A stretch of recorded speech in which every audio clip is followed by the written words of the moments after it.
All right, so this is how I make my mixed berry bowl.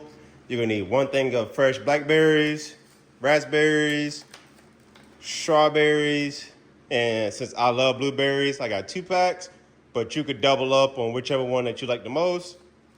All what I do is after I wash it real good, just toss them in.